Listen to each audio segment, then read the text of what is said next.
नीति वचन पहला अध्याय। दाऊद के पुत्र इज़राइल के राजा सुलेमान के नीति वचन।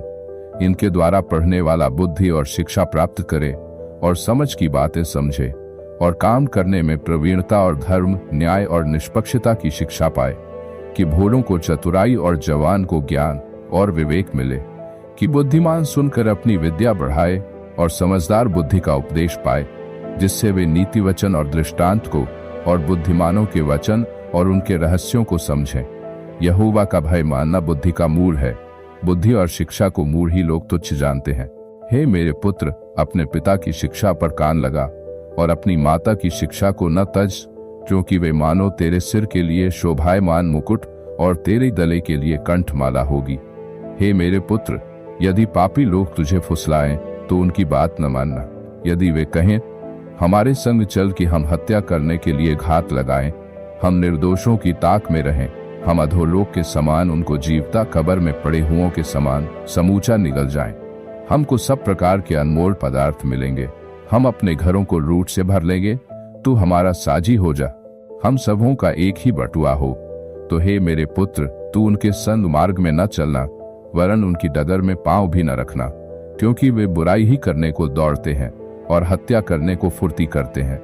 क्योंकि पक्षी के देखते हुए जाल फैलाना व्यर्थ होता है, और ये लोग तो अपनी ही हत्या करने के लिए घात लगाते हैं और अपने ही प्राणों की घात में रहते हैं। सब लालचियों की चाल ऐसी ही होती है, उनका प्राण लालच ही के कारण नष्ट हो जाता है। बुद्धि सड़क में ऊंचे स्वर से बोलती है और चौकों में प्रचार करती है।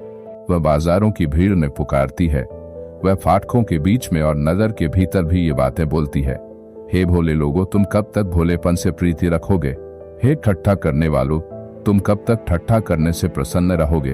हे मूर्खों, तुम कब तक ज्ञान से बैर रखोगे? तुम मेरी डांट सुनकर मन फिराओ। सुनो, मैं अपनी आत्मा तुम्हारे लिए उंडेल दूंगी, मैं तुमको अपने वचन बताऊंगी। मैंने तो पुकारा परंतु तुमने इनकार किया, और मैंने हाथ फैलाया परंतु किसी ने ध्यान न दिया, वरन तुमने मेरी सारी सम्मति को अनसुनी किया और मेरी ताड़ना का मूल्य न जाना। इसलिए मैं भी तुम्हारी विपत्ति के समय हंसूंगी, और जब तुम पर भय आ पड़ेगा, वरन आंधी के समान तुम पर भय आ पड़ेगा और विपत्ति बवंडर के समान आ पड़ेगी, और तुम संकट और सकेती में फंसोगे, तब मैं ठट्ठा करूंगी।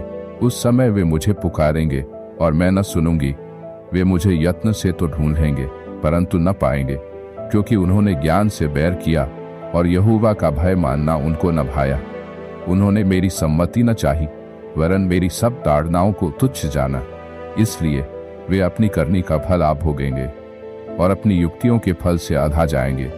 क्योंकि भोले लोगों का भटक जाना उनके घात किए जाने का कारण होगा, और निश्चिंत रहने के कारण मूढ़ लोग नष्ट होंगे। परंतु जो मेरी सुनेगा वह निडर बसा रहेगा और बेखटके सुख से रहेगा।